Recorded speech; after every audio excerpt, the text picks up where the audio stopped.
تو خیر یہ ہم یہاں اس پر صرف ایک ٹاپک کو یا ایک اسپیکٹ کو اس کو لے لیتے ہیں. وہ یہ ہے کہ اس کی ابتدا کہاں سے ہوئی اور یہ ہے کیا, جیسے کہ آپ نے بھی اس میں ذکر کیا.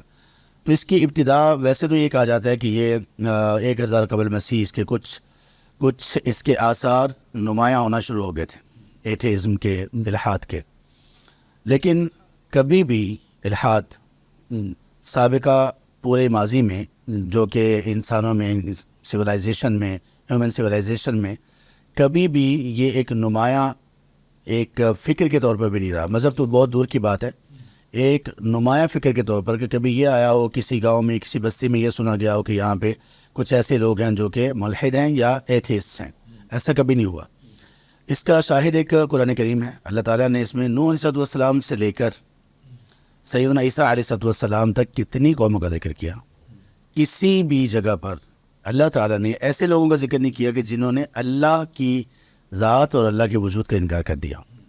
اس کا مطلب یہ ہے کہ یہ لوگ تھے تو صحیح, لیکن کوئی ایسا پرومیننٹ ان کا کوئی سیکٹ یا پرومیننٹ ان کی کوئی ایگزسٹنس وہ نہیں تھی. لوگ تھے. اصل میں اگر الحاد کو دیکھا جائے تو اہل علم نے اسکالرز نے اس کی تعریف یہ کی ہے کہ الحاد کا معنی ہوتا ہے کسی ایک چیز سے تھوڑا سا ہٹ جانا اور ایک دوسری لائن لے لینا. قرآن کریم میں بھی یہ لفظ موجود ہے. سورہ اعراف میں آیت نمبر 180 میں اللہ تعالیٰ کا فرمان ہے اعوذ باللہ من الشیطان الرجیم کے بعد وَلِلَّهِ الْأَسْمَاءُ الْحُسْنَى فَادْعُوهُ بِهَا وَذَرُوا الَّذِينَ يُلْحِدُونَ فِي أَسْمَائِهِ. سب سے بہترین اور اچھے نام اللہ ہی کے لیے ہیں, اللہ ہی کے ہیں, اور آپ ان ناموں کے ساتھ اللہ تعالیٰ کو پکاریں اور ان لوگوں کو چھوڑ دیں جو اللہ کے ناموں میں الحاد کرتے ہیں. یہاں پہ اللہ کے ناموں میں الحاد کیا ہے کہ اللہ تبارک و تعالیٰ نے جو نام اپنے بتائے ہیں ان کی ایسی تعویلات کرنا جو کہ بنتی نہیں ہے, اور یا اللہ تعالیٰ کے لیے اپنی طرف سے کوئی ایسے نام شمار کرنا جو اللہ نے اپنے نام نہیں رکھے, یا کسی اور کو اللہ تعالیٰ کے جیسے نام دے دینا. یہاں پہ یہ کہا گیا. تو الحاد اصل میں کہتے ہیں کسی ایک بنیادی چیز سے ہٹ کر سائڈ پر ہو جانا. اچھا, اس میں ڈاکٹر صاحب میں یہ پڑھ رہا تھا کہ ملحد وہ ہوتا ہے جو کسی مافوق الفطرت ہستی کو ماننے سے انکار کر کہ اسے نظر نہیں آ رہی. تو یہ اس حوالے سے آپ کیا تو یہ میں اسی طرف ہی آ رہا تھا. اصل میں یہ الحاد کی اصل تو یہ ہوتا ہے کہ آدمی سیدھی راہ سے ہٹ جائے, سائڈ پر ہو جائے. اچھا, اس کا سیدھی راہ سے ہٹنا کبھی کبھی ایسا ہوتا ہے کہ وہ صرف اور صرف چند ایک عقائد میں دین سے ہٹتا ہے, اللہ تعالیٰ کی تعلیمات سے. کبھی ایسا ہوتا ہے کہ وہ کچھ پریکٹیکل چیزوں میں ایسا کچھ کر لیتا ہے جو کہ اللہ کی تعلیمات کے صریحاً خلاف ہوتی ہیں. ٹھیک ہے. لیکن موجودہ دور میں ابھی جب ہم بات کر رہے ہیں تو یہاں ایتھیزم سے مراد, الحاد سے مراد یہ ہے کہ اللہ سبحانہ و تعالیٰ کی ذات کا, یا جیسے آپ کہہ رہے ہیں کہ کوئی بھی ایسی ذات ما فوق الفطرت ہو, وہ انسان کے حس سے اور انسان کی اپروچ سے باہر اور اس پوری کائنات اور یونیورس کے بالکل بیونڈ, اس سے بالکل الگ ایک ذات ہو, اس کو ماننے سے انکار کرنے والے اور سادہ لفظوں میں اللہ کی ذات کا انکار کرنے والے لوگ, ان کو ایتھیسٹ کہا جاتا ہے. تو یہ موجودہ ہمارا ٹاپک انہی لوگوں کے ارد گرد گھومے گا کہ یہ کس طرح سے یہ لوگ وجود میں آئے. اچھا, اب جیسے میں نے بتایا کہ شروع میں کچھ لوگوں نے کہا کہ یہ 1000 قبل مسیح کچھ لوگ تھے, ان لوگوں کا یہ نظریہ تھا کہ کوئی مافوق الفطرت ہستی نہیں ہے. یہ چند ایک لوگ تھے اور اس کی کوئی اتھینٹسٹی نہیں کہ واقعی عقیدہ تھا بھی کہ نہیں. اصل میں یہ سٹارٹ ہوا ہے, جو موجودہ ایتھیزم ہے وہ سٹارٹ ہوا ہے 1780 سے, یعنی 18th سینچری کے اینڈ کے سالوں میں. یہ یونان کے جو فلسفی تھے نا, انہوں نے یہ منطق گھڑی. یہ نظریہ جو ہے, میں اس کو مذہب نہیں مانتا, ایک نظریہ ہے, کیونکہ مذہب جو ہے اس کی بنیاد میں عقائد ہوتے ہیں, اس کی بنیاد پہ عبادات ہوتی ہے, اس کے کچھ اصول ہوتے ہیں. تو یہ تو میرے خیال میں نہ عقیدہ ہے, نہ اس میں کوئی عبادات ہے, نہ کوئی اصول ہے. تو یہ قدیم یونانیوں سے پڑا. اس کا بڑا جو پیروکار تھا وہ نتشے تھا. نتشے بڑا انکاری تھا اس بات سے. جی سر. ان لوگوں نے اصل میں یہ جو گریک فلسفرز تھے, ان لوگوں نے اللہ تعالیٰ کی ذات کا اقرار تو کیا لیکن نام دوسرے دیے کچھ. یہ بات مثال کے طور پر انہوں نے یہ کہا کہ عقل کل, اور کچھ جگہوں پر انہوں نے واضح طور پر یہ اقرار بھی کیا کہ ہاں کوئی ایسی طاقت ہے جو سب کو چلا رہی ہے. تو اس طرح کی چیزیں ان لوگوں نے کہیں, ارسطو وغیرہ نے اور سقراط نے, اور کچھ جگہوں پر انہوں نے نام مختلف چینج کر کے اس کا نام لوگوں کو دیا. لیکن اصل میں جہاں پہ بالکل اللہ تعالیٰ کی ذات کا انکار کر دیا گیا, وہ جو فرینچ ریولوشن تھا اس میں یہ چیز سامنے آئی تھی. اور یہ ایتھیزم جو ہے یہ اصل میں دنیا میں وجود میں آیا ایک ریئیکشن کے طور پر. اور یہ بڑا دلچسپ ایک معاملہ ہے، اور ہم سب مسلمانوں کے لیے، خاص طور پہ ہماری یوتھ کے لیے، اور جتنے بھی لوگ ہیں جو اسلام سے ذرا بھی تعلق رکھتے ہیں، ان کے لیے اس چیز کو جاننا اس لیے انتہائی ضروری ہے کہ اللہ تعالیٰ ہمیں استقامت دے ہدایت پر. آج ہمارے نوجوان بھی، چھوٹے بڑے لوگ بھی، اچھے سمجھدار لوگ بھی، کچھ ایجڈ لوگ بھی، پکی عمر کے لوگ بھی، وہ لاشعوری طور پر اسی طرف جا رہے ہیں جہاں سے بہت اہم بات، بہت اہم، بالکل ٹھیک، ایتھیزم سٹارٹ ہوا تھا. بالکل ٹھیک ہے. اس لیے کہ وہ ایک دم سے سٹارٹ نہیں ہوا تھا، اس کے پیچھے ایئرس، سینچریز اس کے پیچھے تھی. اور اس کے پیچھے اصل میں یہ تھا کہ کلیسا یا چرچ ان لوگوں کے بالکل عقل کے خلاف عقائد، ان لوگوں کی وہ پریکٹسز کہ جس کو انسان اپنی سلیم فطرت کے اعتبار سے تسلیم نہیں کر سکتا تھا. نمبر 3، ان کا ہر اس ایڈوانسمنٹ کے خلاف جانا جس میں انسان اللہ تبارک تعالیٰ کی بنائی ہوئی چیزوں میں سے کچھ چیزوں کا اکتشاف کرتا ہے، جس کو ہم کہتے ہیں کہ ڈسکوریز ہوتی ہیں یا کچھ انوینشنز ہوتی ہیں، ان کے یہ لوگ خلاف تھے. اصل میں یہ ایک بنیادی وجہ تھی جہاں سے ایتھیزم وجود میں آیا. ان لوگوں نے یہ کہا، جب ان لوگوں کو بتایا گیا کہ عقیدہ یہ ہے کہ 3 اینٹیٹیز ہیں الگ الگ، اللہ سبحانہ و تعالیٰ، روح القدس اور جیزس، عیسیٰ علیہ السلام، یہ 3 ہیں لیکن یہ ایک ہیں. مسلس ہے یہ تثلیث ہے. تسلیس ہے. اچھا، ٹرینیٹی کے قائل ہو گئے. لوگوں نے اب یہ جب سوال کرنا شروع کیا کہ یہ کیسے ہے، تو ان کی زبانیں بند کروائی جاتی تھی کہ سوال کرنا صرف بے ادبی نہیں، بلکہ سوال کرنا یہ بہت بڑا جرم ہے اور اس کی آپ کو سزا ہو سکتی ہے. لوگ اس کو دبا کے جیتے رہے. اصل میں ہمارے ہاں آج بھی، یہ میں بات ذکر کروں کہ آج بھی ہمارے بہت سارے لوگ ایسے ہیں، آپ ان کو اسکالرز بھی کہہ سکتے ہیں، آپ ان کو خطیب بھی کہہ سکتے ہیں، آپ ان کو اسپیکرز بھی کہہ سکتے ہیں. جب کوئی مسلمان ایسا سوال کرتا ہے تو وہ ناراض ہو جاتے ہیں. جب کوئی ایتھیزم کے بارے میں سوال کرتا ہے، اللہ تعالیٰ کے وجود کا انکار کر دے، تو ظاہر ہے کہ ایک بندے کو ویسے تو غصہ آتا ہی ہے اور اس کے دل میں ایک افسوس ہوتا ہے. تو اب ایسے لوگوں کو جب آپ سوال کو دبائیں گے تو ان سوال کے دبنے کی وجہ سے ان کے اندر اور ڈاؤٹس پیدا ہوں گے. آپ صلی اللہ علیہ وسلم سے ایک سوال کیا گیا جو خطرناک سوال تھا. صحابہ رضی اللہ عنہ نے یہ کہا، یہ صحیح بخاری شریف میں یہ واقعہ موجود ہے. انہوں نے کہا کہ اللہ کے رسول، ہمارے دل میں کبھی کبھی ایسی سوچ آتی ہے کہ ہمارا دل یہ چاہتا ہے کہ وہ سوچ ہم زبان پر لائیں، اس سے بہتر ہے کہ ہم جل کر کوئلہ ہو جائیں. سبحان اللہ. اچھا، آپ صلی اللہ علیہ وسلم نے جواب میں یہ فرمایا کہ یہ تو صریح ایمان ہے. یعنی ایک چیز جس کو آپ سمجھ رہے ہیں کہ یہ میرے عقیدے کے اعتبار سے، ایمان کے اعتبار سے نقصان دہ ہے، اور آپ کو اس سے اتنی نفرت ہے کہ آپ کہہ رہے ہیں کہ مجھے آگ میں جل کر کوئلہ ہونا پسند ہے لیکن میں اس کو پسند نہیں کرتا ہوں.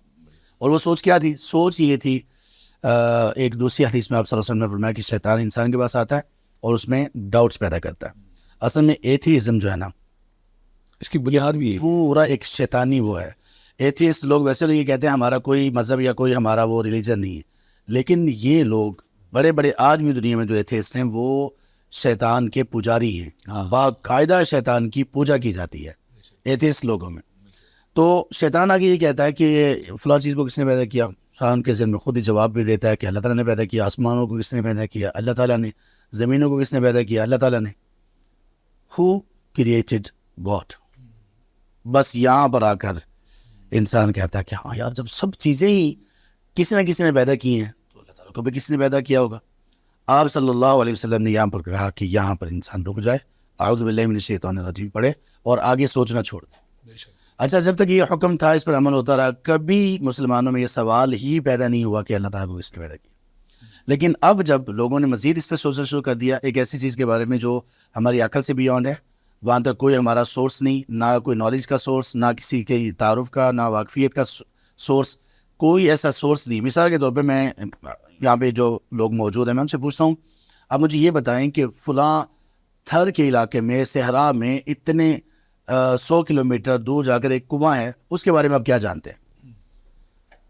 ان کا کوئی سورس وہاں پہ نہیں ہے، کوئی بندہ نہیں ہے اس اسٹوڈیو کا، انویسٹ اسٹوڈیو، ان کا کوئی بندہ وہاں پہ نہیں ہے، کوئی رپورٹر وہاں پہ نہیں ہے، کوئی کیمرہ وہاں پہ نہیں لگا ہوا. اگر یہ بات کریں گے تو کوئی بھی بندہ ان کو سینسیبل نہیں کہے گا. یار آپ کا کوئی سورس ہی نہیں ہے، آپ کیسے بات کر رہے ہو؟ اللہ سبحانہ و تعالیٰ کے بارے میں سورس صرف ایک چیز ہے، وہ ہے وحی، جو اللہ تعالیٰ نے نازل کی. تو جب وہ اللہ تبارک و تعالیٰ وحی کے ذریعے سے بتاتے ہیں، جتنا اللہ تعالیٰ نے بتایا ہمارا اس پر ایمان ہے. اس سے آگے کوئی سورس ہمارا چونکہ نہیں ہے، اس لیے ہم اسی پر ایمان لا کے خاموش ہمیں ہو جانا چاہیے.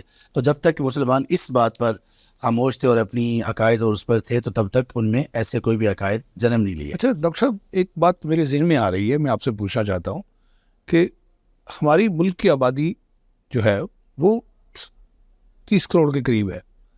ہمارے ہاں ایسے لوگوں کی تعداد کتنی ہوگی جو اللہ کے وجود کو ماننے سے انکاری ہے؟ اچھا، میں نے جن لوگوں کو اس حوالے سے دیکھا ہے وہ زیادہ پڑھے لکھے لوگ ہیں، بڑے بڑے مسند پر موجود ہیں اور بڑی بڑی یونیورسٹیوں میں تعلیم و تدریس کے شعبے سے وابستہ ہے. وہ بچوں کے ذہنوں میں، نوجوانوں کے ذہنوں میں، جس کی کچی عمر ہے، جو ابھی سیکھ رہا ہے، وہ کوئی ٹیکنیکل ایجوکیشن لینے گیا ہے، وہ سائنس کے بارے میں جاننا چاہتا ہے، وہ ٹیکنالوجی کے بارے میں جانتا ہے، تو اس کو الجھا کر اس طرف لگا دیا جاتا ہے. وہ جیسے ابھی آپ نے بہت اہم نقطہ بیان کیا، وہ ایتھیسٹ بھی نہیں ہوتا تو وہ دین سے بھی چلا جاتا ہے.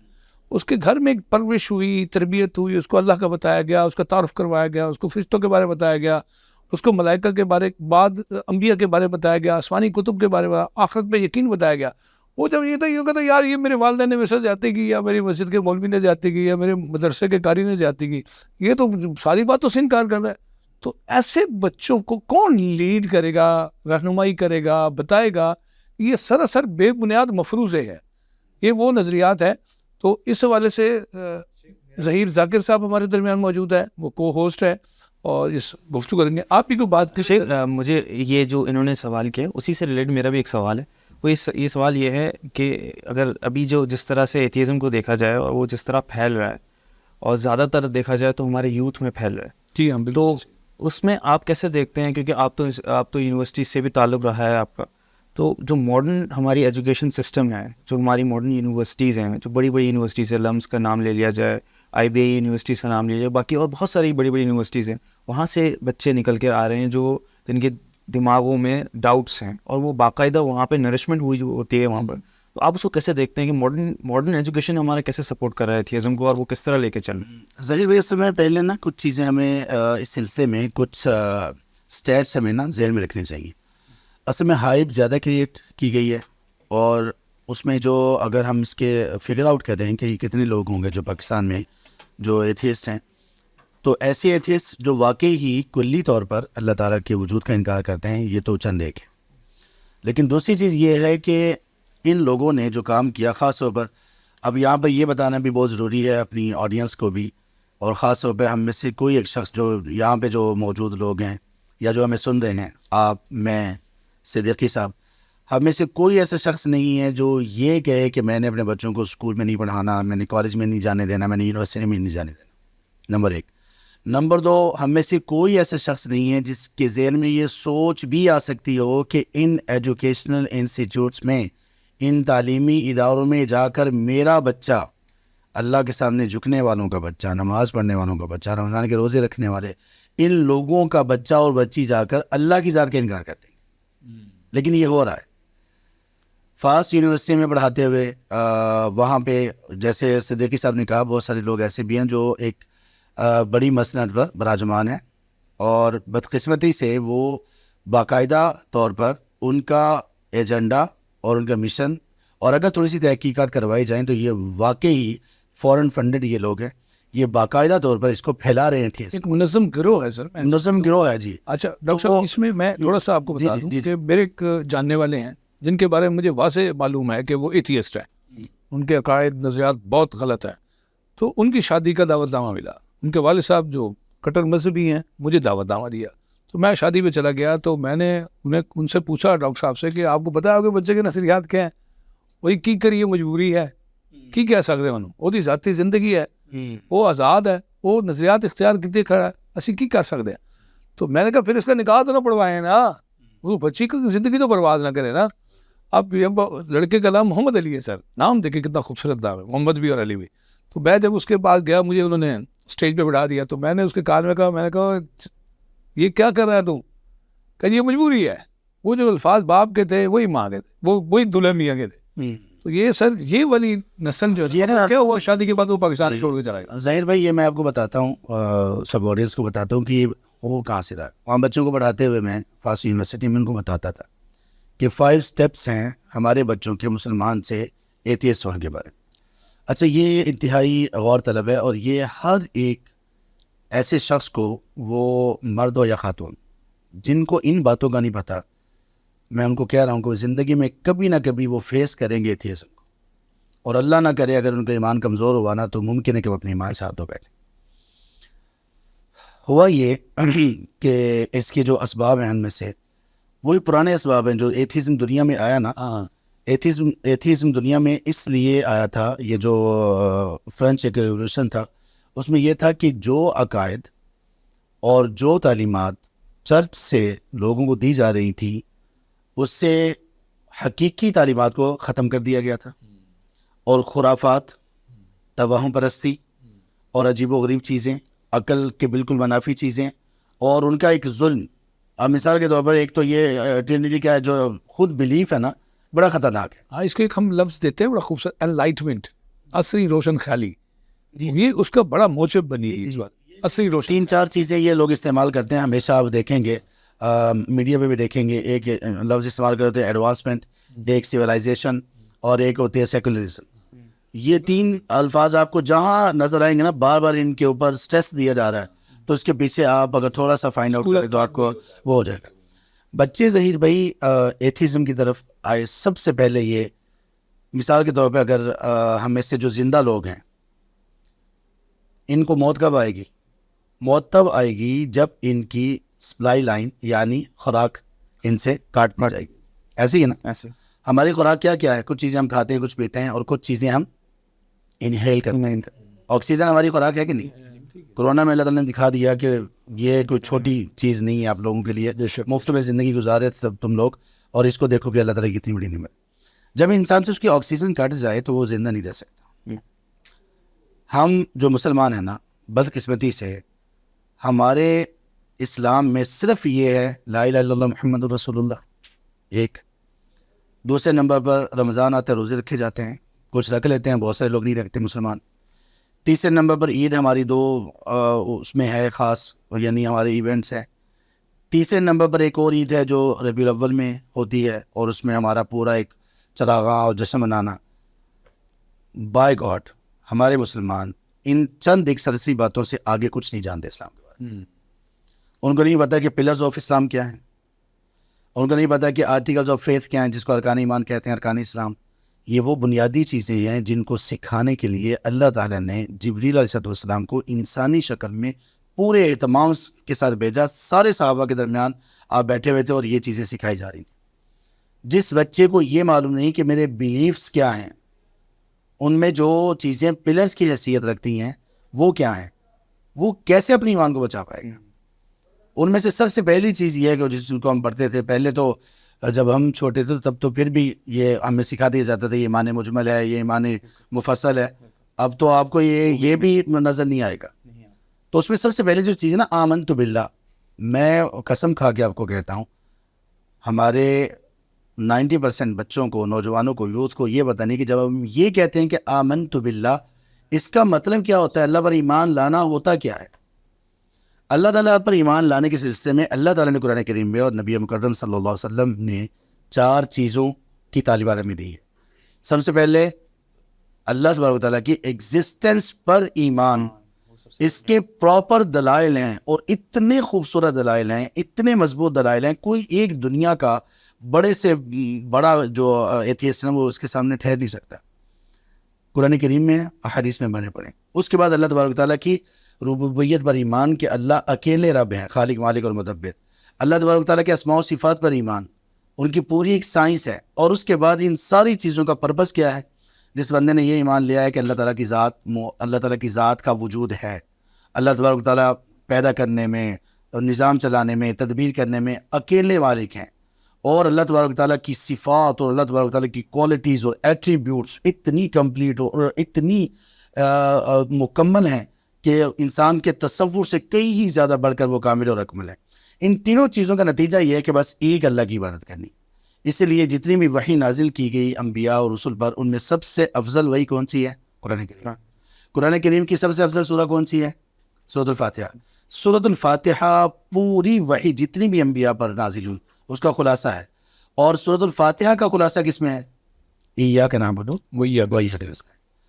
اب یہ جو عبادت ہے اللہ تبارک و تعالیٰ کی توحید کا چوتھا پارٹ، یہ نہیں جاتے. سب سے پہلے یہ اس سپلائی سے کیسے کاٹا، اب میں آپ کو بتاتا ہوں کہ بچے ہمارے ایتھیسٹ ہوتے کیسے ہیں. اس سپلائی کو ایسے کاٹا گیا کہ بچوں کا ہم لوگوں نے، پہلے تو ہم ہوتے تھے یہاں پہ جتنے بھی لوگ موجود ہیں شاید ان لوگوں نے یہ دور دیکھا ہو، صبح صبح اماں جان نے جوتا اٹھایا ہوتا تھا، چلو مسجد میں. کس لیے جانا ہے؟ سپارہ پڑھنے کے لیے. اب تو جناب صبح بچوں کا وہ ہے ہی، شام کو کچھ بچے چلے جاتے ہیں، کچھ نہیں جاتے. اچھا، ہمارے یہاں سب سے پہلے بچوں کو اس اسلامک ایجوکیشن سے دور کیا گیا، اسلامی تعلیمات کو کمزور کیا گیا، اور ہر وہ راستہ جس کے ذریعے سے بچوں کے ذہن میں، بچوں کے دل میں اسلام کی ٹیچنگز، میں ٹیچنگز کی بات کر رہا ہوں. دیکھیں ہمارے ہاں اسلام کے بارے میں جتنی باتیں ہیں سب سنی سنائی. میں نے اپنے والدین کو اسلام کی جو پریکٹس کرتے دیکھا میں اس پر ہوں. اگر مجھ سے پوچھ لیا جائے کہ بھائی یہ اور اس کی دلیل اور اس کا کیا ثبوت ہے، یہ آپ پریکٹس کر رہے ہو، کہاں سے آپ نے لی، میرے پاس اس کے سوا کوئی جواب نہیں ہے کہ میں نے اپنے والدین کو دیکھا. یہ اچھی بات ہے، والدین کو دیکھ کر ہم بہت ساری چیزیں سیکھتے ہیں، لیکن یہ اللہ کا جو دین ہے نا، یہ آیات بینات بہت ہی زیادہ واضح نشانیاں ہیں. کبھی اس کو برہان کہا گیا، کبھی اس کو فرقان کہا گیا. یہ اتنے ہیوی ویٹ یہ نام ہے نا، ہم تو تصور نہیں کر سکتے. دنیا میں کون کہہ سکتا ہے کہ میں پرفیکٹ ہوں؟ دنیا میں کون اپنے کام کو کہہ سکتا ہے کہ میرا کام پرفیکشن والا ہے؟ ایک شخص کام کرتا ہے، دوسرا اس سے بڑھ کر بہترین آتا ہے. ایک چیز اللہ تعالیٰ نے پرفیکٹ بنائی ہے، الیوم اکملت لکم دینکم واتممت علیکم نعمتی، کہ میں نے دین کو مکمل کر دیا. اس دین سے کیسے؟ بچپن سے ختم کر دیا گیا. اسکول میں برائے نام ہے اسلامک اسٹڈیز، اور اللہ رحم کرے پڑھانے والے اکثر لوگ ان کو خود پتہ نہیں کہ اسلام کیا ہوتا ہے. ان کو قرآن تک نہیں پڑھنا تھا. بہت سارے لوگوں کو، میں ٹیچرز ہمارے بڑے ہی انتہائی معزز اور محترم ہمارے ٹیچرز ہیں، سب کا احترام ہے، لیکن اسلام کو سکھانے والے، جیسے ایک بندے نے ایک پی ایچ ڈی کر رکھی ہے، آپ اس سے کیمسٹری پڑھا رہے ہیں، ایک بندے نے فزکس میں پی ایچ ڈی کر رکھی ہے. سبحان اللہ یار، اسلام پڑھانے والے آپ نے بلا سوچے سمجھے یہاں سے پکڑ لیا، وہاں سے پکڑ لیا، اس کو خود پتہ نہیں ہے. جس بندے کو عربی نہ آتی ہو وہ کیسے اسکالر کیسے ہو سکتا ہے؟ وہ اسلامک اسٹڈیز پڑھانے کے قابل کیسے ہو سکتا ہے؟ اس کو تو کچھ پتہ نہیں ہے. دو چیزیں ہوگی. تیسری چیز یہ کہ ہمیں مسجد سے دور کیا گیا. اب دیکھیں مساجد میں تعداد کیا ہے، یہاں سے بھی ہمیں تعلیم ملنے کا نا اللہ تعالیٰ کی طرف سے، اس سے ہمیں دور کیا گیا. چوتھی چیز یہ کہ ہمیں باقاعدہ طور پر کچھ لوگوں کی ہمارے اندر نفرت پیدا کی گئی. ان میں سے ایک نام ہے مولوی، ملا، اور اس طرح کے کچھ نام. ہم میں سے جتنے بھی لوگ ہیں نا، انٹینشنلی یا ان انٹینشنلی، وہ مولوی کے خلاف ہوں گے. اشفاق کا مذہب، اللہ تعالیٰ کا بھلا کرے. وہ ایک جگہ پہ لکھتے ہیں کہ جب ہمیں اسلام کی کسی تعلیم سے مسئلہ ہوتا ہے نا، تو ہم چونکہ اسلام کے بارے میں تو بات کر نہیں سکتے، ہم مولوی کو رگڑ رہے ہیں. جہاں لوگ مولوی کو رگڑ رہے ہوں گے وہاں اس کے پیچھے کوئی اسلام کی تعلیم کو رگڑ رہے ہوں گے. اتنا گیپ پیدا کر دیا گیا. ابھی ہمارے ہاں یہ لگتا ہے کہ یونیورسٹیز یہ ایک الگ دنیا ہے، مسجد اور مدرسہ بالکل الگ دنیا ہے. واللہ یہی وہ دور تھا جب ایتھیزم دنیا میں سٹارٹ ہوا. یہ جو ماڈرن ایتھیزم ہے یہ یہی تھا. یہ چرچ ہے اور یہ سیکولرزم ہے. چرچ والے لوگ الگ ہیں، وہ چرچ میں ہی رہیں گے، ان کا دنیا کا کوئی کام نہیں، اور یہ والے لوگ الگ ہیں. ڈاکٹر صاحب، یہاں ایک سوال میرے ذہن میں پیدا ہوتا ہے کہ ہماری جامعات ہیں جو تحقیق کے ادارے ہیں. دیکھیں میں کیا کرتا ہوں، تربیت اسکول میں، تعلیم اسکول میں، تربیت کالج میں، اور یونیورسٹی میں جو ہے نا یہ تحقیق ہوتی ہے.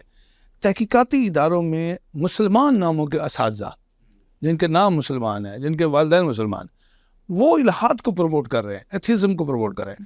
کیا اس کے لیے کوئی قانون سازی ہے پاکستان میں کہ اگر رپورٹ کیا جائے کہ یہ آدمی یہ کرتا ہے؟ اصل میں یہ قانون سازی تو اس سلسلے میں ہے. اچھا ہے. ہمارا مسئلہ یہ ہے، جی ہمارا مسئلہ یہ ہے کہ ہم لوگ کبھی بھی ان چیزوں پہ متفق نہیں ہوتے. کبھی بھی اگر کسی کو پتہ چلے نا، مثال کے طور پہ میں یہ بتاتا ہوں، اللہ نہ کرے ایسا ہو، اس آفس میں، اس اسٹوڈیو میں میں مثال دیتا ہوں 200 لوگ کام کرنے والے ہیں. اگر ان میں سے کسی ایک کے ذہن میں ایسے کچھ خدشات ہیں یا واقعی وہ علل اعلان بتا رہا ہے لوگوں کو، کہہ رہا ہے کہ یار یہ خدا کی باتیں ایسی ہیں، یہ مولویوں کا اپنا دین ہے، کہانیاں گڑی ہوئی ہیں، یہ مفوق الفطرت ہے، اگر وہ کوئی ایسی بات بھی کرتے جو کہ بے ادبی پر مشتمل ہو، ہمیں سے کوئی نہیں، وہ کہے گا یار سب کا اپنا مسئلہ ہے، بس چھوڑو. اچھا، یہ دو ایکسٹریمز ہیں اس سلسلے میں ہماری. ایک ایکسٹریم وہ ہے جو کبھی کبھی ایسے لوگوں کو بغیر سوچے سمجھے قتل کر دیتے ہیں. یہ بالکل اسلام کے منافی ہے. بالکل ٹھیک ہے، میں اس سے کتنے اتفاق لوگوں کو اور کتنے لوگوں کو ایسے اسے انتشار لوگوں نے اپنی ذاتی دشمنی کی وجہ سے ان پر وہ بلاسفیمی کا ایک خود ہی ایک الزام لگایا اور ان کو قتل کر دیا. اس میں کچھ کرسچن بھی تھے, اس میں کچھ مسلمان بھی تھے, اس میں اس طرح کے لوگ بھی تھے. یہ ایک انتہا ہے, اسلام کے بالکل خلاف ہے.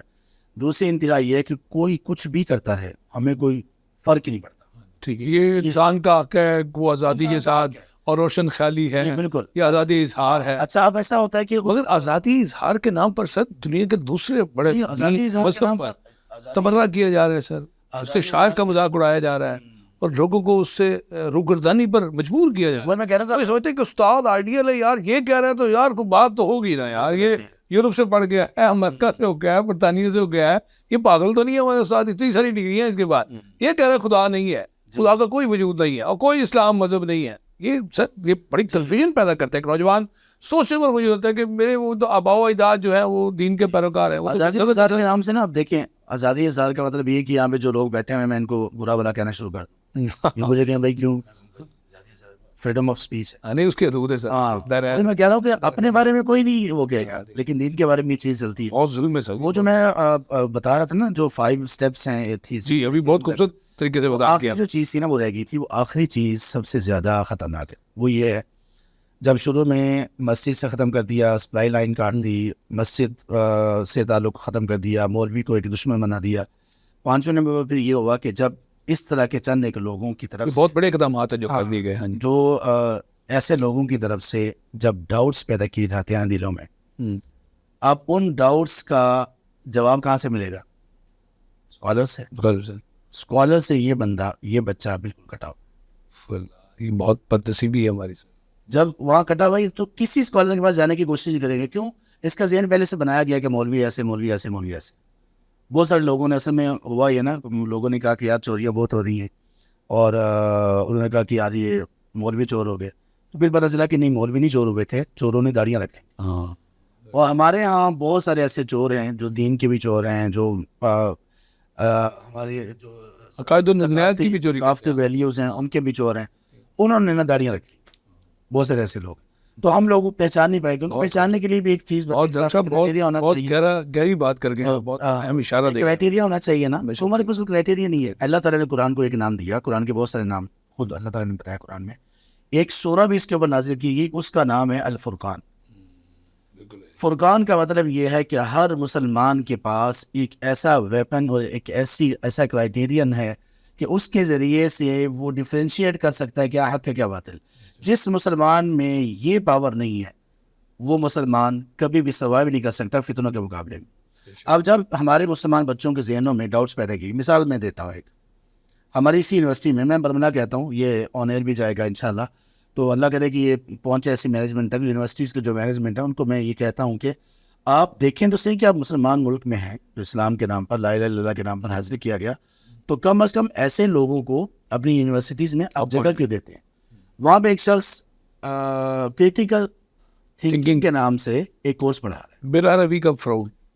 کریٹیکل تھنکنگ بہت ساری چیزوں میں ہو سکتی ہے, لیکن وہ کریٹیکل تھنکنگ کا مطلب کیا ہے؟ اسلام میں, اسلام کے بارے میں, قرآن کے بارے میں, آخرت کے بارے میں, غیب کے بارے میں بچوں کے دلوں میں اور نوجوانوں کے دلوں میں ڈاؤٹس پیدا کرنا. اب ایک بچے نے مجھے آ کر کہا, میرا اسٹوڈنٹ تھا, اب بیچلرس کے وہ اسٹوڈنٹس ہیں, عاقل ہیں, بالغ ہیں, کہنے لگے کہ ہمارے وہ کریٹیکل تھنکنگ والے سر نے آج ہمیں یہ کہا کہ اچھا مجھے بتاؤ, آپ لوگ کہتے ہو جنت ہے اور جنت میں سب کچھ ملے گا, سب کی خواہش پوری ہوگی. جنت میں 2 ٹیموں کے درمیان کرکٹ میچ ہو گیا, دونوں میں سے ایک جیت گئی, ہار گئی, جو ہار گئی وہ اب کہاں گئی آپ کی جنت, وہ کہاں گئی آپ کی آیت. کتنا یہ سری انکار ہے. اس میں سب سے بڑی حماقت اور بیوقوفی یہ ہے کہ ہم جنت کو دنیا کے اس لمیٹڈ اور انتہائی جو شارٹ ہماری تھنکنگ ہے اس کے اعتبار سے ہم جنت کو دیکھ رہے ہیں. یہ دنیا میں تو ایسا ہو سکتا ہے, ہمارے دیکھیں دنیا میں بہت سارے رولز ہیں جو اس زندگی میں بھی چینج ہوتے ہیں. ایک بچہ جب تک وہ اپنی ماں کے پیٹ میں ہے, اس کی زندگی کے رولز اور اس کی زندگی, اس کی ایگزسٹنس بالکل ایک مختلف ہے, ڈفرینٹ ہے. اور جب وہ دنیا میں آ گیا تو سورسز بھی بدل جاتے ہیں, سورسز سب کچھ بدل جاتا ہے. اب یہ اس زندگی میں بہت اہم بات ہے, بہت اہم بات. اور جب آپ جب دنیا سے چلے گئے, وہ تو بیونڈ دا تھنکنگ اور سب چیزیں اس کے اوپر, تو آپ اس کو کیا سے نہیں کر سکتے ہو. تو اس کے اوپر قیاس کر کے یہ ایک ان کی حماقت ہے. اس کے علاوہ بہت ساری اور حماقتیں ہیں. اور جب یہ کہ جب اللہ تبارک تعالیٰ پر ہمارا ایمان آ گیا اور نبی صلی اللہ علیہ وسلم پر ہمارا ایمان ہے, جب ہم نے ان کو سچا مان لیا تو سچے بندے کی ہر بات سچی ہے. ہماری عقل کا نقص و قصور تو ہو سکتا ہے. تو کہنے کا مقصد یہ تھا کہ جب بچوں کے دلوں میں ڈاؤٹس پیدا کیے گئے, ان ڈاؤٹس کے کلیئر کرنے کے لیے جو راستے تھے وہ پہلے بند کر دیے گئے. اب یہ بچہ جب تک ایسے لوگوں کے اس میں رہے گا سرکل میں, یا تو یہ ایتھیسٹ بن جائے گا, اور اگر سرکل سے اللہ نے اس پر کوئی حفاظت کی نکل گیا تو یہ کم از کم ڈاؤٹس میں زندگی گزارتا رہے گا, جب تک کہ کوئی مظہر صدیقی صاحب اور کوئی ظہیر صاحب اور کوئی خواجہ صاحب اور کوئی اور بندہ جا کر اس کو نہ ملے اور اس کو کہے کہ یار آپ کون سی تاریکیوں میں گھوم رہے ہو, اللہ تعالیٰ کا وجود ہے, اللہ تعالیٰ کی ذات ہے, اللہ سبحانہ و تعالیٰ نے پیدا کیا ہے, یہ ایک سیل فون ہے, بڑا پیچیدہ ہے, اس میں ساری چیزیں ہیں. کوئی بندہ کہ یار یہ ایسے پیدا ہو گیا ہے, کوئی نہیں مان سکتا. ایک ادنا سا ایک بچے کو بھی کہا جائے نا کہ یہ ایسے ہی پیدا ہو گیا ہے, وہ نہیں مان سکتا. تو یہ پوری کائنات, پوری یونیورس, اتنی کمپلیکیشنز, اتنی پرفیکٹ اور اتنے زیادہ اس کے اندر جو اللہ تبارک تعالیٰ کا بیلنس ایک رکھا ہوا ہے. ایک مونو سیکنڈ, ایک سیکنڈ کے 1000ویں حصے کی بھی اگر اونچ نیچ ہو جائے تو پوری یونیورس تباہ ہو جائے, خود وجود میں آ گئی. اس سے بڑھ کر حماقت اور کیا ہو سکتی ہے؟ جی اس میں میرا ایک سوال یہ, آپ نے جتنا جو 5 لائف لائنس بتائی جو کاٹ دی گئی, تو اس سے تو مجھے جو فیل آ رہی ہے, مجھے لگ رہا ہے کہ وہ جو برڈن جو ہے وہ پیرنٹنگ پہ آ گیا. اگر دیکھا جائے تو جو نماز سے ہمیں کاٹ دیا گیا, ہمیں دین سے کاٹ دیا گیا, ہمیں مولوی سے کاٹ دیا گیا, یا ہمیں مسجدوں سے کاٹ دیا گیا, تو یہ سب چیزیں تو ہمیں بیسک پیرنٹنگ سے سٹارٹ ہوتی ہے. میں یہ سمجھوں. جی ظاہر بھائی یہ بہت اچھا آپ نے سوال کر دیا ہے. بالکل ایسے ہی ہے, بالکل یہی بات ہے. پیرنٹنگ سے سٹارٹ ہوتی ہے اور پیرنٹس اس میں ایک بہت بڑا رول ادا کرتے ہیں, نیگیٹو بھی اور پازیٹیو. اور پیرنٹس پوری طرح سے اس کے قصوروار ہیں. یہ میں نہیں کہہ رہا ہوں, یہ جناب سیدنا محمد کریم صلی اللہ علیہ وسلم, ہمارے ماں باپ اولاد ہیں, نسلیں ہیں, جس میں سب باپ پر قربان ہوں, انہوں نے یہ فرمایا, صحیح بخاری شریف میں یہ حدیث ہے کہ کل مولود یولد علی الفطرہ فابواہ یحودانی او یمجسانی و ینصرانی. ہر بچہ فطرت اسلام پر پیدا ہوتا ہے, پھر اس کے والدین ہیں جو اس کو یہودی, مجوسی یا نصرانی بناتے ہیں. اس کی تشریح کیا ہے؟ تشریح یہ ہے کہ اللہ تعالیٰ نے ایک بچے کو جو پیدا کیا تو اس کی فطرت اسلام ہے. یعنی اگر اس کو دنیا میں کسی مذہب سے انٹروڈیوس نہ کروایا جائے تو بائی نیچر, بائی فطرت, بائی انسٹنکٹ اس کا جو بائی ڈیفالٹ جو اس کا جو ریلیجن ہوگا وہ اسلام ہوگا. وہ مانے گا, اس کا جسم کا ایک ایک حصہ یہ کہے گا کہ کوئی خالق ہے جس نے مجھے پیدا کیا. وہ اس کے ذہن میں یہ بات آلریڈی بائی ڈیفالٹ اللہ تعالیٰ نے پیدا کی بھی ہے. لیکن اس کے پھر والدین اس کو ماحول وہ دیتے ہیں, بچہ یہودی ہو جاتا ہے, مجوسی ہو جاتا ہے, نصرانی ہو جاتا ہے. اب اس کے بعد پھر یہ پہلا سٹیپ ہے. اس کے بعد پھر باہر سے بچہ بہت کچھ سیکھتا ہے.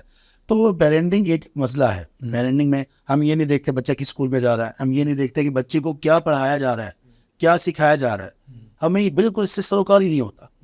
فی بھی بڑی باری فی بھی ہم سر بلکہ میں تو یہ دیکھتا ہوں, آپ کی بات مجھے بہت اچھی لگ رہی ہے, میں اس کو بڑھاتا ہوں کہ میرے ایک دوست نے مجھ سے پوچھا لاہور میں کوئی اچھا اسکول بتایا جائے. تو میں نے بچے کی اخلاقیات, اس کی بنیادی عقائد والا ایک اسکول ریفر کیا. تو مجھے وہ کہنے لگا اس کی تو فیس بہت کم ہے یار, وہ تو 12-13 ہزار روپے فیس ہے. تو میں نے کہا تم نے کہاں داخل کر سکا؟ وہ 35,000 والا انٹرنیشنل شوفر اسکول میں داخل کرو. تو جہاں اس کے مذہبی تشخص کو, اس کے بنیادی عقائد کو برباد کر دیا جائے. تو سر اسی پیرنٹنگ میں ذاکر بھائی مجھے یاد آتا ہے کہ یہ کہا گیا ہے کہ والدین ہی ہوتے ہیں جو بچے کو اس کا دین دیتے ہیں, اور دین جو ہے وہ آگے بڑھ کر جو ہے انسان کی شخصیت کا حصہ بنتا ہے. اس میں بڑا کردار پیرنٹنگ کا ہوتا ہے. سر پیرنٹنگ کے بارے میں پڑھ کے حیران ہوا کہ 3 کام ہوتے ہیں. پہلا کام جو ہے معاونت ہوتا ہے, دوسرا کام مدد ہوتا ہے, تیسرا کام رہنمائی ہوتا ہے, اور یہی کام استاد کرتا ہے. تو سر اس کے لیے کیا کرنا چاہیے ڈاکٹر صاحب, مجھے ضرور بتائیے کہ پیرنٹس اور ٹیچرس. سر پیرنٹس کے پاس بھی بچہ رہتا ہے, زیادہ دیر رہتا ہے, اور ٹیچر, اور یہ بھی ایک پاکستان کا بہت بڑا مسئلہ ہے کہ ہم چاہتے ہیں بطور والدین کے اساتذہ تربیت کرے, اور اساتذہ کہتے ہیں یہ کام تو والدین کا ہے. اسی بات پہ آپ یہ بھی اسی کو مد نظر رکھیے گا کہ پیرنٹس جو ہیں وہ یہ سمجھتے ہیں, کیونکہ میرے پاس کالز آتی ہیں, میں ٹرائب سے جب سے میرا تو بہت سے پیرنٹس کی کال آتی تھی, میرا مسئلہ یہ. تو میں نے ایک کامن جو پرابلم جو پیرنٹس میں دیکھی نا, وہ دیکھی یار میرا بچہ پڑھ لے, میرے پاس ٹائم نہیں ہے پڑھنے کا, مجھے سمجھنے کا ٹائم, میرے پاس ٹائم نہیں ہے, میرے پاس 10 اور کام ہے, میرا بچہ یہ لے, ان کو پڑھاتے ہیں. تو اس کو ضرور ان کا جو سوال ہے اس کو ضرور رکھیے گا، پیرنٹس کو کتنا ضروری ہے کہ یہ چیز. اس کا نا حل میں بتاتا ہوں. حل بتانے سے پہلے ایک آخری بات کرتا ہوں, وہ یہ کہ ہمارا یہ اسپیکٹ تھا نا ایتھیزم کے بارے میں آج کی اس پوڈ کاسٹ میں, کہ ایتھیزم کے سٹارٹ ہونے کے وجوہات کیا تھی. جی ٹھیک ہے. اس میں ایک بڑی وجہ یہ تھی کہ لوگ اصل میں یہ ریئیکشن میں آیا نا, یہ ایک ریئیکشن تھا, یہ کوئی مذہب اس کے پیچھے کوئی اسمارٹنیس نہیں ہے, اس کے پیچھے کوئی ایسی عقل اور ذہانت نہیں ہے, اس کے پیچھے کوئی ایسی سائنس تک بھی نہیں ہے. لوگوں نے مشہور کر دیا نا ہم سائنس کو ماننے والے ہیں اور مذہب کو نہیں مانتے. ٹھیک ہے. سائنس اور مذہب میں کوئی آپس میں کوئی کنٹرڈکشن نہیں ہے, کوئی کنفلکٹ نہیں ہے. ہاں نہیں ہے. یہ ایک الگ پوری ایک ٹاپک ہے, میں اس کی طرف نہیں جاتا. لوگوں نے جب یہ دیکھا کہ جو ہمیں ریلیجیس لوگوں سے ایجوکیشن اور ٹیچنگس ہمارے تک پہنچ رہی ہیں, اس میں بنیادی چیز بلیفس ہیں, اور بلیفس ایسے ہیں کہ بالکل ہی ان لوگوں کا اللہ کے وجود کے بارے میں بلیف سب سے پہلے انسانی عقل میں نہ آنے والا, ٹھیک ہے, جو تثلیث ہے اور جو ٹرینٹی ہے. زبردست. دوسرے نمبر پر ان کے ہاں گویا کہ خدا کا درجہ حاصل تھا چرچ کے لوگوں کو, ان کے جو پریسٹ تھے, ان کے جو پادری تھے, یہاں تک کہ آدمی ڈائریکٹ اللہ تعالیٰ سے مخاطب نہیں ہو سکتا تھا. ان کے پاس آئے گا, ان کو ریکویسٹ کرے گا, اور یہ آگے اللہ کو ریکویسٹ کرے گا. ہاں ٹھیک. ڈائریکٹ رسائی دی تھی. تیسرے نمبر پر ان کو اختیار تھا کہ یہ اپنے پاس آنے والے لوگوں کے گناہ معاف کرتے, پیسے دو, مجھ سے یہ گناہ ہوا, یہ گناہ کفارہ ادا کرو, جو کنفیشن پادری کے سامنے جا کے کرتے ہیں یہ. اس کے بعد پھر ان کا ظلم یہ تھا کہ ان لوگوں نے کہا تھا کہ ہر بندے کے مال میں اتنا حصہ چرچ کے لیے, فقراء مساکین کے لیے نہیں, چرچ کے لیے, چرچ کے لیے. اچھا وہ لوگ لینڈ لارڈ بنتے چلے گئے. پھر لوگوں نے جو ظالم حکمران آئے ان کا ساتھ دیا. پھر یہ لوگوں کی پریکٹسز ایسی تھی کہ جس نے کرسچن ہونا ہے اس کو بیپٹائز کیا جائے گا, اور اس میں اس کا لباس وہ اتارتا تھا, لڑکا ہو یا لڑکی ہو, پانی میں اس کو داخل کیا جاتا, غوطے دیے جاتے, اسنان کیا جاتا. ہاں اسی طرح سے پھر وہ ایک ایسٹر کے موقع پر وہ جو کھانا ان میں سرو ہوتا وہ فلیش اور وہ اس طرح کا چیز تھی, اور وہ اس کو اس طرح سے کھاتے تھے کہ یہ جو خون ہے یہ جیسس کا ہے اور یہ فلاں کا ہے. یعنی اتنی بےہودگی. اور پھر ایک جو انسان ہے عیسیٰ علیہ السلام, ان کو اب وہ قرار دینے ہیں خدا. لوگ یہ سمجھنے ہم میں کاسے تھے کہ ایک جس نے ایک اپنی ماں کے پیٹ سے جنم لیا, خدا کیسے ہو سکتا ہے؟ دنیا میں کس راستے سے جو ایک انسان آ رہا ہے اور اس کا مقام و مرتبہ جتنا بھی بڑا ہو, خدا کیسے ہو سکتا ہے؟ وہ تو خود پیدا ہوا ہے, عدم سے وجود میں آیا وہ. تو اس طرح کی جو چیزیں تھیں ان سے وہ لوگ متنفر ہوئے. وہ سب اس کو مذہب بیزاری کہہ دیں گے نا. ہاں اس کے بعد ان لوگوں نے, چرچ کے لوگوں نے یہ بھی کیا کہ جو بھی سائنس اور اس طرف جاتا تھا اس کو قید کر دیتے تھے. کچھ لوگوں کو قتل بھی کیا, جیسے گیلیلیو وغیرہ لوگوں کو قید کیا, اور اس نے توبہ کی اپنے سائنٹیفک جو اس کی جو تھی ریسرچز تھی, اس سے توبہ کی تو اس کو چھوڑا. تو ان چیزوں کی وجہ سے وہ متنفر ہوئے. متنفر ہو کر اب ان لوگوں سے غلطی کہاں پر ہوئی؟ غلطی یہ ہوئی کہ یہ ایک جھوٹے دین سے متنفر ہو کر اس سے بڑے جھوٹ کے اندر پھنس گئے. حالانکہ ان کو آنا چاہیے تھا اسلام کی طرف, دلدل میں پھنس گئے. یہ اس سے نکلے, اور ان لوگوں نے یہاں اس پوائنٹ پہ کمزوری دکھائی. یہ جو بلیفس ہیں سارے کے سارے وہ فالس ہیں, اور یہ انسان کی سمجھ اور عقل اور فطرت کے بھی خلاف ہے. تو حقیقی جو بلیفس ہیں, ایمان ہے, وہ کیا ہوگا؟ اور وہ اسلام کے پاس تھا. تو ان میں سے اکثریت اسلام کی طرف نہیں گئے. اب وہاں سے نکلے اور ان لوگوں نے اس سے بڑے نکل کے اس سے بڑی گمراہی میں کہ اللہ تعالیٰ کا انکار کر دو. ڈاکٹر صاحب یہ بتائیے کہ ہم الحاد کے موضوع پر بات کر رہے ہیں, اور یہ بھی ہمیں تشویش ہے, اندیشہ ہے کہ ہمارے نوجوان اس طرف جا رہے ہیں. اس کے سدباب کے لیے, روک تھام کے لیے علماء کا کیا کردار ہے, آپ جیسے اسلامک اسکالرس کا کیا کردار ہے, میڈیا کیا کردار ہے؟ میں ایک عام فرد جو سوشل میڈیا پلیئر ہوں, میں کیا کردار ادا کر سکتا ہوں, یہ بتائیے گا. جی صدیقی صاحب, اس کی طرف ہی آ رہا تھا کہ اس کا سدبا بھی ہے. جو سپلائی لائن ہماری کاٹی گئی تھی اس کو بحال کیا جائے. کیا بات, بہت عمدہ. جب تک وہ بحال نہیں ہوگی تب تک نہیں ہوگا. بے شک. اللہ تعالیٰ نے سورۃ الفاتحہ میں سب سے پہلے تعارف اپنا کروایا, الحمدللہ رب العالمین الرحمن الرحیم, جس کو ان 3 آیات کی سمجھ آ گئی. واہ واہ واہ. وہ خود بخود اس کا وہ زبان حال اور زبان مقال سے بول اٹھے گا کہ جس کی یہ صفات ہیں, میں اسی کا بندہ ہوں, اسی کا غلام ہوں, میں اسی کی عبادت کروں گا اور میں اسی سے ہی مدد مانگوں گا. یہ ساری چیزیں بالکل فطرت کے مطابق اللہ تعالیٰ نے قرآن کریم میں اپنی وجود کے وہ دلائل دی ہیں. اللہ تعالیٰ یہ فرماتے ہیں کہ اولم یروا، ایسی کئی آیات ہیں جو یہاں شروع ہو رہی ہیں. کیا ان لوگوں نے دیکھا نہیں؟ کیا آپ آگے دکھاتے ہیں اللہ تبارک تعالیٰ کیا ہے. کبھی پہاڑوں پورا ایک جیولوجی قرآن کریم میں اس کی بنیادیں دے دی گئی، زوالوجی اس کی بنیادیں دے دی گئی، اس میں باٹنی اس کی بنیادیں دے دی گئی. بارش آئی، بارش کے بعد سے پانی اور پانی کا پورا جو ایک سائیکل ہے اس کی بنیادیں دے دی گئی. پوچھا یہ گیا کہ بتاؤ سے کر کون رہا ہے سارا کچھ؟ کیسے تم تو بیج ڈال دیتے ہو، بیج ڈالنے کے بعد اس میں سے جو کمپل نکلتی ہے پھل کر نکل طرح درخت بنتا ہے پھر پھل لگتا ہے. انتم تزرعونہ ام نحن زارعون. یعنی قرآن کی ایک ایک آیت. اب ہم میں سے بہت سارے مسلمانوں کو اکثریت کو یہ پتہ نہیں کہ قرآن کی ایک سینٹینس کو آیت کیوں کہا جاتا ہے. آیت کا مطلب ہے کہ معجزہ، انسان کی عقل کو دنگ کر دینے والا ایک ایک جملہ. اور اسی طرح نبی مکرم صلی اللہ علیہ وسلم کی ایک ایک حدیث ایسی. تو جب ہم اس کی طرف نہیں آئیں گے تب تک کوئی حل نہیں ہے کہ اس سے ہم خود بچ سکیں اور اپنے بچوں کو بچایا جا سکے.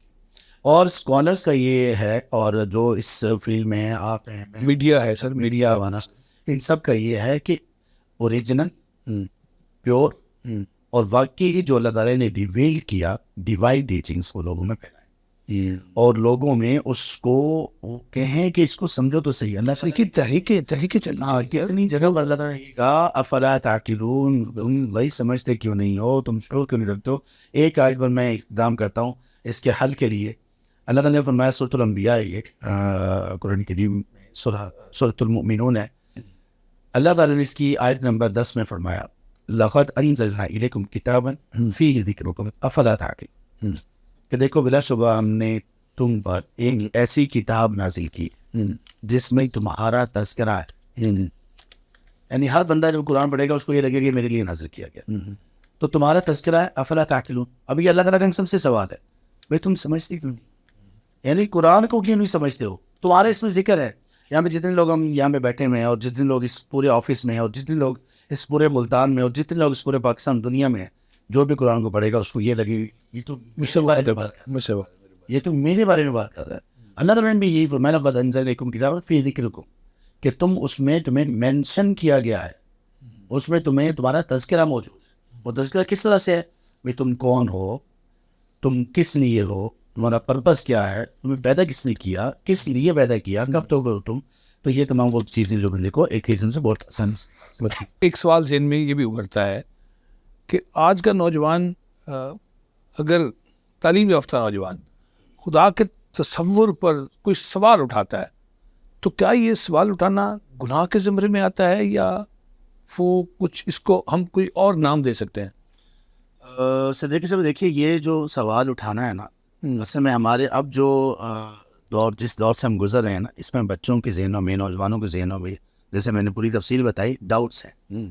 اگر ہم نے اس مرحلے پر نوجوان سے یہ کہا وہ تم تو کافر ہو گئے ہو، ہاں تو بدتمیزی کر رہے ہو، ہمیں اللہ کی ذات تو نہیں کہا. اتنی بڑی ہستی اچھا، وہ پکا ہو جائے گا ڈاؤٹ. تو اب یہ اس کا یہ جرم نہیں ہے، اس کو یہ پوچھ لینا چاہیے. دیکھیے صحابہ رضی اللہ عنہ نے جب ان کے ذہنوں میں یہ آیا کہ ہمارے ذہن میں اللہ تعالیٰ کے بارے میں کچھ ایسی باتیں آ رہی ہیں کہ ہمیں کوئلہ بن جانا پسند ہے کہ ہم اس کو زبان پر لائیں، جب انہوں نے پوچھ لیا آپ صلی اللہ علیہ وسلم نے ان کو یہ نہیں کہا کہ آپ نے ایسا سوال کیا کیوں، بلکہ آپ نے ان کو حل بتایا، تسلی بخش. ہمیں ایسے کرنا چاہیے کہ ایسے جو بچے ہیں، ایسے جو نوجوان ہیں، ان کو ویلکم کرنا چاہیے اور ان کو بڑے اچھے انداز میں اس کا جواب دینا چاہیے تاکہ وہ اللہ تعالیٰ کے تعارف میں آ جائے. اچھا، کیا آپ کے ذہن میں کوئی ایسی تجویز ہے ان فیوچر، کیا کوئی ایسی پلاننگ ہے کہ آپ الحاد کے بارے میں جو شکوک و شبہات اللہ اور ہمارے دین کے بارے میں لوگوں کے ذہنوں میں پیدا ہوتے ہیں اور وہ سوال کرتے ہیں، کوئی کتاب یا کوئی ایسا؟ جی، ایسی بہت ساری چیزیں ہیں. ایک تو بہت ساری کتابیں، خاص طور پہ عرب لوگوں میں اس کا بہت کام ہوا ہے، رد کر رہے ہیں اس کو. جی، اور رد بہت بہترین، بہت اعلیٰ اور بہت ہی مدلل ہے، تو ہمارے تو جانے والا. اور اسی طرح انگلش جو آڈینس ہے وہاں پہ جو ہمارے وہ اسکالرز ہیں، ان لوگوں نے بھی اس پہ اچھا کام کیا ہوا ہے. اردو پڑھنے والے لوگ نسبتاً کم ہے، یہ بڑے افسوس. میں یہی بات کرنا ہمارا الحمدللہ ہمارا تو پلان ہے آگے بھی سر، اس میں بہت زیادہ کام رہی ہے. اذان کے لیے بہت نادر اور نایاب موقع ہے کہ وہ آپ کی خدمات حاصل کریں. ایک آج کا آخری سوال ڈاکٹر صاحب، آپ نے میرے ہر سوال کا بہت ہی جس کو کہتے ہیں بردباری کے ساتھ اور کوئی غصہ کیے بغیر یا شروع سے لے کے بہت ہی پیارے انداز میں جواب دیا اور میری خود کی بڑی تسلی ہوئی. ایک سوال یہ کرنا چاہتا ہوں جو آج کا آخری سوال ہے, کیا ایسا بھی ہو سکتا ہے کہ ایک شخص یا ایک نوجوان, ایک فرد جو ارکان اسلام پر کاربند ہے, کیا یہ امکان یا اندیشہ ظاہر کیا جا سکتا ہے کہ وہ بھی ایتھیسٹ ہو جائے؟ جی یہ ہو سکتا ہے. آج کل جس طرح سے لوگوں کا اسلام پر کاربند ہونا ہے نا, اس کی ایک میں مثال دیتا ہوں. ایک مسجد میں یا ایک جگہ پر نماز پڑھنے والے 10 لوگ جب نماز شروع کرتے ہیں اور جب اختتام کرتے ہیں, ایک جیسی رکعت ہیں ان کی. مثال کے طور پر زور کی نماز 4 رکعت پڑھی, ہر رکعت میں 2 سجدے کی, 1 رکوع کیا, سب نے ایسے کیا. لیکن جب نماز پڑھ چکتے ہیں تو اللہ تعالیٰ کے ہاں ان میں سے کچھ لوگ ایسے ہیں جن کو 20% صرف اجر ملا ہوا ہوتا ہے, کسی کو 10% ملا ہوا ہوتا ہے, کسی کو 50%, اور کچھ ایسے ہوتے ہیں کہ جنہوں نے نماز پڑھی ہوتی ہے ان کو کچھ بھی اجر نہیں ملتا. دی جاتی ہے ان کا طریقہ کار, ان کا حضور, جو میں آپ کو کہنا چاہ رہا تھا نا کہ لوگ ان چیزوں پر عمل کرتے ہوئے بھی اس طرف جا سکتے ہیں, الحاد کی طرف یا ایتھیزم کی طرف. ویسا ہوتا ہے کہ جب مسلمان بے حضور ہوتا ہے نا, بے حضور کا مطلب یہ ہے آپ نماز میں کھڑے ہیں, ہمیں واللہ بائی گاڈ پتہ نہیں ہے کہ نماز چیز کیا ہے. اللہ کے رسول صلی اللہ علیہ وسلم نے یہ فرمایا کہ یہ اللہ کے ساتھ سرگوشیاں ہیں. بات نہیں, کنورزیشن نہیں کہا, سرگوشی کہا. سرگوشی ہم کس سے کرتے ہیں؟ جو ہمارا بڑا قریبی, بڑا اعتماد والا, بڑا ہی محبت کرنے والا, وہ اللہ کے ساتھ یہ محبت کے کنیکشن ہے. اب ہمیں پتہ ہی نہیں ہے کہ ہم اس میں کیا کہہ رہے ہیں. ہماری نماز میں حضور ہی نہیں ہے. نماز کے کلمات ایسے ہیں کہ صرف نماز جو بندہ سیکھ لے وہ کبھی ایتھیسٹ نہیں ہو سکتا. اب ہمارے ہاں نمازیں کیا ہیں؟ نمازیں صرف زبان کی ہے.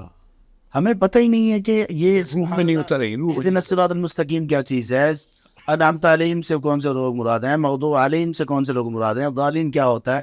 ہمیں یہ نہیں پتا کہ التحیات للہ والصلوات والطیبات ہم کہہ کر کتنا بڑا ایگریمنٹ اللہ تعالیٰ سے کرتے ہیں ہر نماز کے اختتام پر. ہمیں یہ پتہ نہیں ہے کہ جو دعائیں ہم نے تشہد میں سکھائی ان کا کیا مطلب ہے. ہمیں یہ غور و فکر کرنے کی توفیق نہیں ہے کہ رکوع میں سبحان ربی العظیم ہے تو سجدے میں سبحان ربی الاعلیٰ کیوں ہے, اللہ تعالیٰ کی سپرلیٹو ڈگری کیوں ذکر کی گئی. رکوع سے اٹھ کر نماز کے پورے ارکان میں ایک رکن سے دوسرے میں منتقل ہونے میں اللہ اکبر کیوں کہا جاتا ہے. اذان میں ہمیں 6 مرتبہ اللہ اکبر ہر اذان میں سنایا گیا. ہمارے ہر نماز کی ہر پہلی اور تیسری رکعت میں 6 مرتبہ اللہ اکبر ہم کہتے ہیں, دوسری اور چوتھی میں ہم 5 مرتبہ اللہ اکبر کہتے ہیں.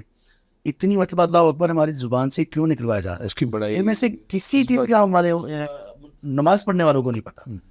تو جب تک یہ لوگ واپس اسی جگہ پر نہیں آئیں گے جہاں سے بات شروع کی تھی, اور ہم نے نہیں بلکہ اللہ نے شروع کی تھی. اب دیکھیں آخری بات کر کے بات کو ختم کر دیتے ہیں. جب قرآن کریم کا نزول شروع ہوا, آپ جانتے, صدیقی صاحب, ظہیر صاحب جانتے, سب لوگ جانتے ہیں, اس وقت اس معاشرے اور سوسائٹی میں کتنے بڑے بڑے گناہ تھے.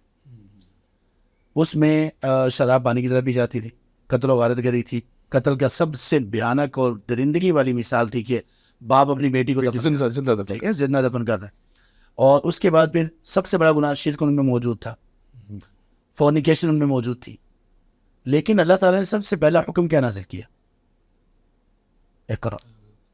یہ نہیں کہا کہ تم لوگ برائی نہ کرو, یہ نہیں کہا کہ تم لوگ بچیوں میں دفن نہ کرو, یہ نہیں کہا کہ تم لوگ چوری نہ کرو, شراب نہ پیو, پڑھنے کا یہاں تک کہ یہ بھی نہیں کہا کہ تم لوگ شرک نہ کرو. سب سے پہلے کیا کہا؟ اقرا, پڑھو. اور یہاں اقرا سے مراد یہ ہے کہ تم لوگ دل و دماغ سے سوچ سمجھ کر پورے شعور کے ساتھ پڑھو. بڑی بات. یہ شعور جب تک واپس نہیں آئے گا تب تک ان چیزوں کے سامنے بند باندھنا اور ان سے خود بچنا اور لوگوں کو بچانا یہ بڑا مشکل ہو جائے گا. اور یہ بڑی سمپل سی چیز ہے. اللہ تعالیٰ نے قرآن کو آسان بنا دیا ہے. اسلام کی تعلیمات بہت آسان ہے. دنیا کی آسان ترین ایجوکیشن قرآن اور سننا کی ایجوکیشن, اس لیے کہ اللہ تعالیٰ نے یہ سب انسانوں پر اس کو لازم کرا دیا ہے. اور جو سب انسانوں کے لیے چیز ہو وہ آسان ہونی چاہیے, ورنہ اس کی جو وہ ایک ٹیکنیکل ایک حیثیت ہے وہ اسی پر سوال اٹھ جاتا ہے. تو اللہ تعالیٰ نے اس کو آسان رکھا. اللہ تعالیٰ نے قرآن میں یہ کہا بھی ہے وَلَقَدْ يَسَّرْنَا الْقُرْآنَ لِلذِّكْرِ فَهَلْ مِن مُدَّكِرٍ. ایک سورہ میں 4 مرتبہ یہ کہا کہ یقین کر لو, بلا شبہ تاکید کے ساتھ کہا ہم نے قرآن کو نصیحت حاصل کرنے کے لیے آسان کر دیا. فَهَلْ مِن مُدَّكِرٍ, اس پوڈ کاسٹ کا آخری جملہ میں کہتا ہوں فَهَلْ مِن مُدَّكِرٍ. یہ اللہ تعالیٰ کا سوال ہے, کوئی ہے تم میں سے جو غور و فکر کرنے کے لیے تیار ہو؟ بہت شکریہ جناب ڈاکٹر عبدالجبار بلال صاحب, اور ہمارے ساتھ جو شریک گفتگو تھے ہمارے پیارے بھائی, ہمارے ملتان کے ساتھی زہید ذاکر صاحب. آپ کا بھی شکریہ، آپ اس پوڈ کاسٹ کا حصہ بنے. اور قطعی حضرات، آپ نے یہ بڑی مدلل، مفصل اور بلیغ گفتگو سنی. ڈاکٹر صاحب نے میرے ہر سوال کا تسلی بخش جواب دیا. جو سوال میرے اور آپ کے ذہن میں اٹھ رہے ہیں الحاد سے متعلق، ایتھیزم کے متعلق، ہر سوال کا بہت تسلی بخش جواب دیا. ان کا یہ کہنا تھا کہ ہمیں صرف زبان سے نہیں، ہمیں دل سے بھی، روح سے بھی ایک اچھا مسلمان بننا چاہیے، اور ہمیں اسلام کی جو بنیادی تعلیمات ہیں اس پر غور و فکر کرنی چاہیے کہ اللہ ہم سے مخاطب ہو کر کیا کہہ رہے ہیں، اور رسول اللہ علیہ وسلم کی تعلیمات ہمارے لیے کیا ہے. ہم قرآن و سنت کی تعلیمات کو سمجھ کر جتنی ادیان باطلہ ہیں ان کا رد کر سکتے ہیں. اس کے لیے پہلی ضرورت جو یہ ہے وہ ایک مسلمان کو، ایک شخص جو دین اسلام کا پیروکار ہے، دین کو غور و فکر سے سمجھنا چاہیے. خرد نے کہہ بھی دیا لا الہ تو کیا حاصل، دل و نگاہ مسلمان نہیں تو کچھ بھی نہیں. اس کے ساتھ ہی اذان فورم کے اس پوڈ کاسٹ سے میزبان مظہر صدیقی کو اجازت دیجیے. آپ سب کا اس پوڈ کاسٹ کو دیکھنے کا بہت شکریہ. اللہ حافظ.